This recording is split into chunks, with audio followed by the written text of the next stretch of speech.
What's up, everybody? Welcome back to Storytime with Uncle Reddit. My name's John, and this is r/Tales from Tech Support. So I was supposed to do this video yesterday so that it uploaded today, but, you guys know me by now. Nothing in my life ever goes quite like I planned it. As most of you know, Bubba, aka Meredith, she's working on separating from the Marines right now. This is her last week. She should be home sometime tomorrow for good. So she left the other day from here to go back to Camp Lejeune, North Carolina, to start her process, or finish her process. She's been going through the process for like a year now, and all was going well. She made it there, no worries. One of the last things you have to do as you're finishing up your separation / retirement is you need to turn in your medical and dental records. Just a generic red folder full of records. And we got a phone call yesterday from Bubba. It said, yeah, I left the folders in the camper here in Maryland. So she didn't need them for today. She needs them for tomorrow to turn in by lunchtime, I'm assuming. So what are our options? I could try to overnight it, but it doesn't mean she's going to get it because, most bases have their own postal system, and it's even less efficient than the regular postal system, if you can imagine that. So at 5:30 yesterday afternoon, me and my son-in-law Alex, we hopped in his car and did a turn and burn to Camp Lejeune, North Carolina. We left here right around 5:30 and got back here at 6:30 this morning. So needless to say, I didn't do a recording. But it was all set up and ready to go, so no better time than the present, right? Now that I've had some sleep. All right, enough of me motor mouthing. Let's read some stories. Where's my package? I'm on call for 2 days this week for some extra Christmas recovery cash. They put a couple of us on these shifts because we're basically just there for emergencies and to tell customers, no, we're not going to update your products on New Year's Eve for you. Wait until we're back from the holidays, please. This morning we've gotten several complaints from our southern customers about shipping delays for their RMAs, urging us to do whatever we can to ensure they're getting shipped out ASAP. Problem is that we're primarily based in the northern parts of North America, so we've been getting snowstorms like crazy. Their products are shipped, but they're stuck in the depots of our shipping partners, some of which are buried under snow right now. There are people stuck waiting for flights home. Some New Yorkers have died due to the severity of the storm and its impact on local infrastructure. But people are freaking out because their packages aren't arriving on time, and they need to find a workaround in the meantime. These are professionals too, not like your average tantrum-throwing customer service nightmare. End of rant. Just another weird thing I encounter at my job that makes me question humanity. I get it, OP. We're selfish. As a species, we are selfish. We seem to be hardwired that way. I'm not sure why. Look out for old number one, right? And you're not experiencing weather events and things like that. You're not thinking about the snow and stuff and where it's coming from or where it travels through. You just know you got a package coming and it's supposed to be there a certain time and it's not. Can't really blame them too much for that. Now, if you explain it to them, say, listen, the winter storms really got us messed up. You're just going to have to be patient. And then they continue to throw their little mini tantrums about not having their packages, then, well, F them. But like I said, we're all guilty of only thinking of ourselves and not really putting the puzzle pieces together in our brains when we're waiting on packages and things like that. So I sort of get it. The quest for security and the stalling vendor. Years ago, I worked at a public university as a sysadmin and general tech support person. Our department had been trying to set up our own student computer lab for a while, but budget and space requirements had forced postponements over and over. Finally, we managed to nail down enough funds to pay for the remodeling of some office space into a computer lab and to refurbish the new lab with desks and computers. We weren't too far into the planning process when the problem of student access came up. University policy was to ensure most buildings from 7 p.m. to 7 a.m., Monday through Friday, plus weekends. This meant a person needed a physical key to enter, which would be problematic to say the least. We allowed graduate students to get keys if they needed access to assist with research, but it required them to pay a deposit and several levels of faculty approval using various forms, which was a total pain. Students were supposed to turn in keys when they left to get their deposit back, but often they skipped this step, so the number of missing keys grew over time. Providing access for our entire student group would require hundreds of keys, instead of the 10 to 15 we managed for grad students. I talked to a coworker in another building about how they manage student access, and he told me that his department had to have their entire building rekeyed by the university locksmiths a couple years prior due to the high number of lost keys, and it had cost $50,000. Oh my gosh. It was clear we needed a keycard system as a solution. I asked around and found there were a couple of departments using standalone systems since up to this point there was no university standard for keycards. Departments had just decided to find a solution and bought one. One of the departments had a scalable solution. If we bought the same system, we could piggyback off their server, which would remove our need to admin another service. We just have to update the database for our users, which was fairly easy. My co-sysadmin, Jay, and I called the vendor, and one of the sales force was out to see us within days. We walked our building, showing which doors would need to be accessed, what groups we needed managed, and which server needed to host our users. And basically, we found our project was pretty small from the vendor's point of view. They were used to doing entire buildings or groups of buildings, so our situation was no problem. We got a quote for the entire project within another couple of days and went through the hoops of getting a purchase order. We were really on fire to get this going as it was the final step in setting up our new student computer lab. The university purchasing folks mailed the PO to the vendor, and I faxed over a copy. Yes, this was quite a while ago. The sales guy confirmed they got the PO, and I asked when the work could be scheduled. At this point, I discovered I made a pretty big mistake. I should have included a work to completed by some date. The sales guy informed me that scheduling was under control of the company owner, David. Okay, can I talk to David? Oh, he's out of office. We'll take a message. I left a message and heard nothing for the next few days. I called again. David was not in the office. Would I like to leave a message? This went on for a couple weeks, with everyone getting more and more pissed off. The remodeling work was done on our lab and we were getting furniture installed. The computers had been delivered and we were almost ready to go live. My coworker Jay suggested we cancel the PO with David's company and go back to square one. I wasn't sure how this worked, so I checked with purchasing and they said it was pretty easy. I really didn't want to start over, but Jay and I checked with the folks involved on our end and they agreed that while it would be a pain, it was okay with them to cancel. So Jay called David's company. Nope, still not in. So Jay just left a message that if we didn't get a date for the project to be completed by EOB, the PO would be canceled. Jay's phone rang about 10 minutes later. David was on the line, apologizing. Things were busy. He didn't realize we were in a hurry. Blah, blah, blah. All the BS that folks hand out when they're being phoned as hell. He told us the work would be done the following week. His main installation guy would be in touch. So sorry, here's my cell phone number so you can call me directly. A team of installation techs showed up the following week. Had everything done in 3 days. We had some further issues since we found out our university ID cards were not compatible with the card readers on the new system, so we had to buy our own cards, but it turned out to be pretty cheap. We had other departments come to us for advice about adding this service over the next couple years, and you can bet we told them to make sure they get a completion date as part of the sales agreement. Yup, never sign that sales contract or give a PO until they lock in a date on that contract before you sign, or a complete buy date, something. At the very least, a start date. I can't tell you the number of times that I've had things installed or delivered and, somebody didn't get a date and you're just sitting there flapping in the breeze waiting for your stuff to show up or waiting for a tech to install something, and you're kind of at their mercy at that point. You've already signed the contract. I mean, you can cancel POs, but with some companies it's easier than others. It just makes things a mess all the way around if you don't get it locked in. I mean, if it's going to be 6 months, tell me up front it's going to be 6 months. If it's going to be a week, tell me up front it's going to be a week.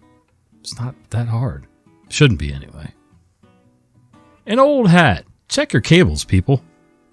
Been lurking even back when I was doing this job a few years ago. Figured I should contribute my own dumb story. So here goes. I'd been fighting back and forth for months on an old legacy computer we had hooked up to our public health hearing test booth. Every time we replaced the damn thing, the system would refuse to talk to the booths, and we were back to square one using the legacy that, at most, had another year left to chug on the HD. My public health team's been back and forth with the higher level folks because once it goes past department specific, it's out of our wheelhouse, and they've been angling to have that computer replaced for the better part of 2 years. Finally, they get back to us with the software from the higher office that is more than a dozen versions more up to date than the legacy one that we were chugging along with. Unsurprisingly, the version we were using was pre-network update and pre-zone security network architecture. Our network security team hated working with us. I install the new PC for the third time and get port security to stop panicking, then run the software on the hearing booth. Doesn't detect the booth. Bugger. Spend an hour with the public health tech who dabbles on the side with PC gaming with me. No dice. I have to rip the setup again. And back in with the legacy computer while he reports back to the higher level folks. This goes on for about 2 days until finally he tells me he's got the IT department for the software and hardware on the line with him. Having planned around this, and we reinstall the computer again and take another crack at it. The rep is a patient woman, and even she's getting confused on why the thing isn't talking to the booth, until it hits her to ask us to check the cable. I check the PC side while the tech chases it from the booth. Eventually we meet in the middle, and lo and behold, there's a switch built into the cable hidden behind the desk panel. He didn't know about it, and I didn't know about it, but his supervisor, as we later discover, knew about it and toggled it off without telling us. This also explained why we didn't run into this problem with the legacy computer. Thoroughly baffled and embarrassed, I switch the thing on and we run the test. The tech puts on the headset and he gets a tone. It lives. I can feel the rep's disappointment and befuddlement, and my cheeks are warm as I hand off to the tech for calibration.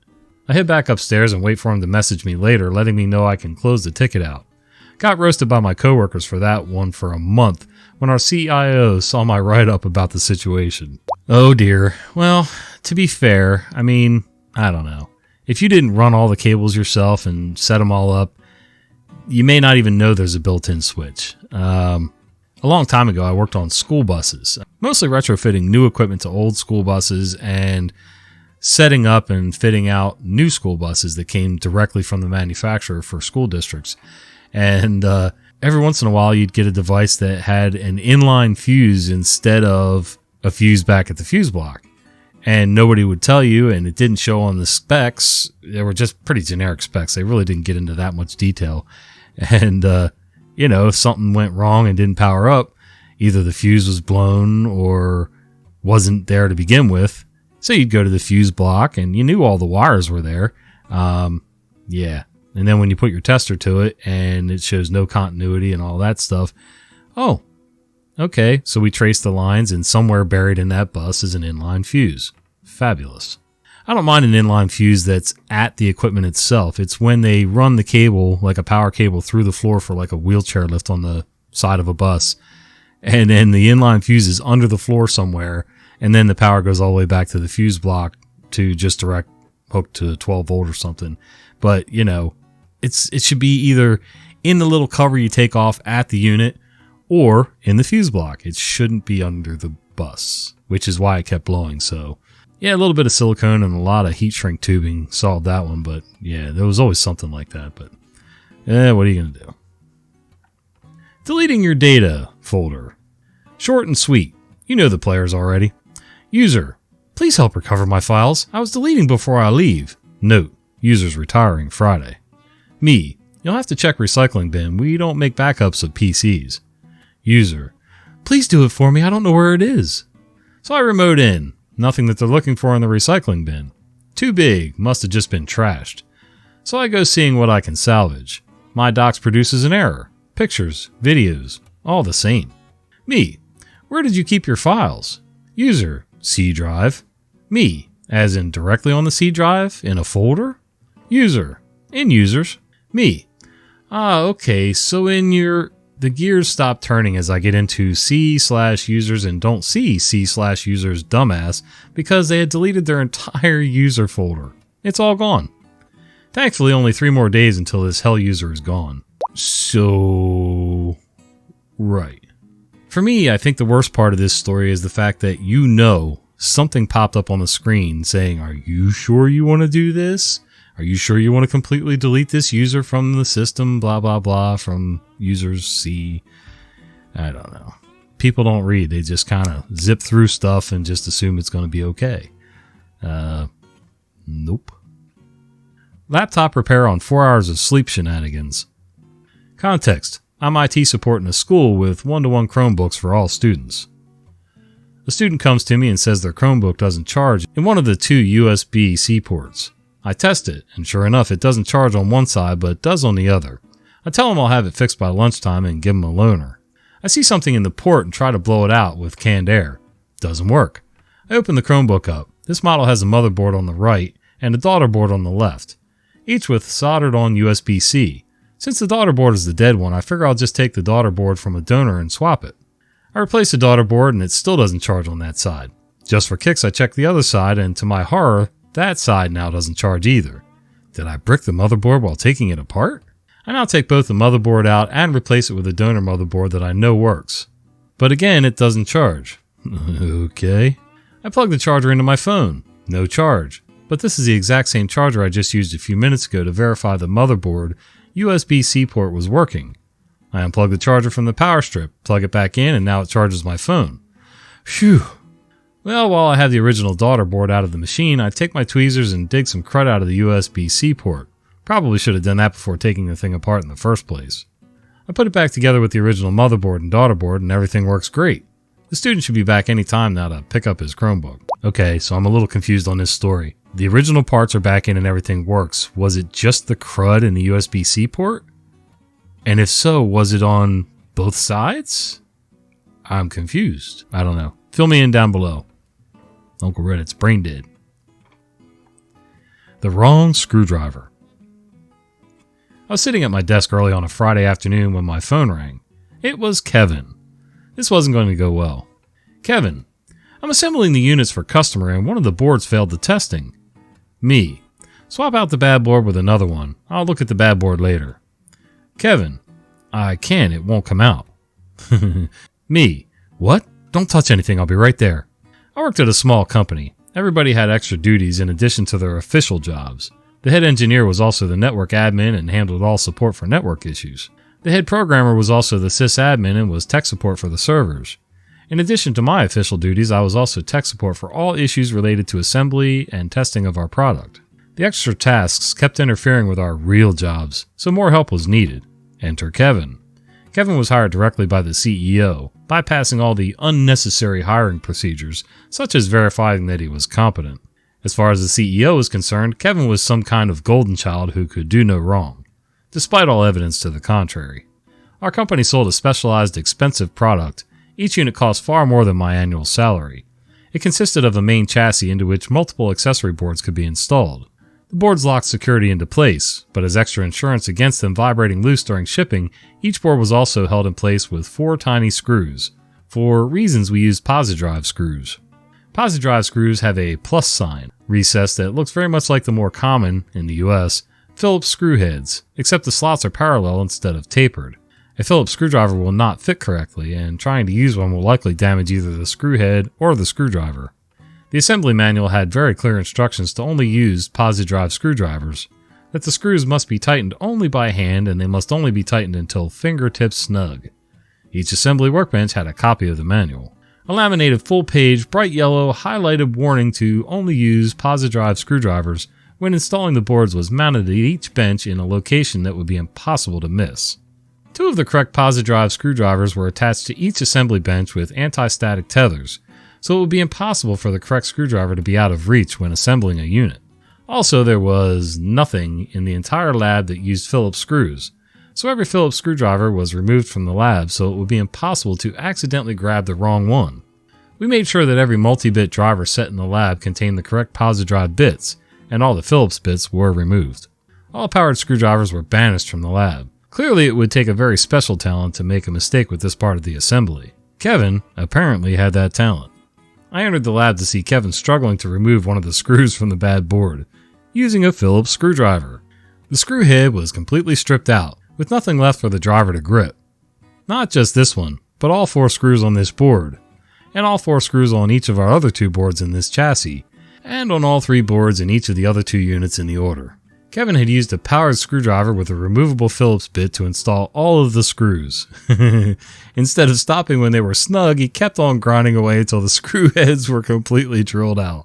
All 36 of them. Where did the Phillips screwdriver come from? Kevin explained that he noticed that there were no Phillips screwdrivers in the lab, so he went to the hardware store and bought a new set for each bench. He also picked up a bunch of replaceable Phillips bits because they somehow seemed to be missing from all the sets. And he brought his own powered driver from home so his hands wouldn't get tired. I had to use a tiny chisel to cut a slot into what little metal was left on each screw head so that I could get a grip on it with a tiny flathead screwdriver. After removing the bad board, I was able to diagnose the problem. The board was fine. Metal filings from the destroyed screws had fallen inside and were shorting some connections together. Aftermath. I kicked Kevin out of the assembly lab and spent the rest of the day removing all the boards, cleaning out the metal shavings and then correctly reinstalling them. They all passed their tests. By the time I was finished, we had missed the last shipping pickup for the day, so the units had to be shipped out the following Monday. The CEO blamed me for the delay, because it was apparently my fault, not Kevin's, that the units were not ready on time. So it wasn't mentioned in this story. I mean, you got a sign on the wall, you've got manuals, you've got all the obvious Phillips bits and tips removed and screwdrivers, power drills removed or power screwdrivers removed. There should have been a warning signal going off in Kevin's head that said, wait a minute, why is all this stuff missing? Let's make a phone call. Why do we have no Phillips? And then maybe re-explain it. Was Kevin filled in the beginning? Did somebody say, hey, look at these signs. They're serious. No Phillips bits, tips, powered screwdrivers, nothing. Or did somebody just throw him in there like the CEO and just let him have at it? It sounds like the latter, honestly. When I used to run construction sites, we had this one laborer, and we were trying to teach him skills so that he could move up in the company and do things other than push a broom and clean stuff up and tote lumber back and forth. You know, he wanted to learn, and that was cool. I like it when people want to learn stuff, and I'm willing to teach them if they'll listen and if they can get it. We let this guy run some drywall screws one day. Now, we were using regular drills at the time because we were only putting a few sheets up. We didn't need a drywall screw gun with the spring-loaded tip that you can set and all that stuff. And I don't usually set the clutch on these because, I don't know, I just have a feel for it. I know when to stop. This guy evidently, two problems. One, he didn't know when to stop, and he would drive the screw through the paper on the face of the drywall, which makes that screw useless. It holds nothing if it actually breaks the paper. Basically, you just want a little indentation when that screw goes in. The second thing is, this guy, my size. He was my size guy, but he didn't have enough power behind him, in his back, his shoulder, his arm, wrist, whatever. He could not, for some reason, get a good grip on these screws. Give him a brand new Phillips tip and put it in a nice brand new screw. The lock, it should be a pretty positive lock in there. But this guy, every screw he touched, you could hear the screw bit just running in that screw, stripping it out. Because he wasn't putting enough ass behind it to get it drilled into the wall. I don't understand. He just couldn't get it through his head. Same thing with nails. You give him something to nail up, like, we were building a wooden header on a house, and we didn't have nail guns at that time. For some reason, I don't remember. They were out, but we didn't have any on our truck. So we were hand nailing everything. Nice big 22-ounce hammer and some 16-penny framing nails, and just boom, boom, boom. He couldn't get the idea behind swinging a hammer. He couldn't get the mechanics of it. Dude, by the end of the day, complained about tennis elbow and his shoulder was sore. And he was basically choking up on his hammer and trying to drive him in that way, like he was punching him instead of letting the hammer, do the job for him. But some people just shouldn't be around tools. And if you want to hear more about Kevin's and inept employees and cranky customers, go ahead and click on this video right here. See ya.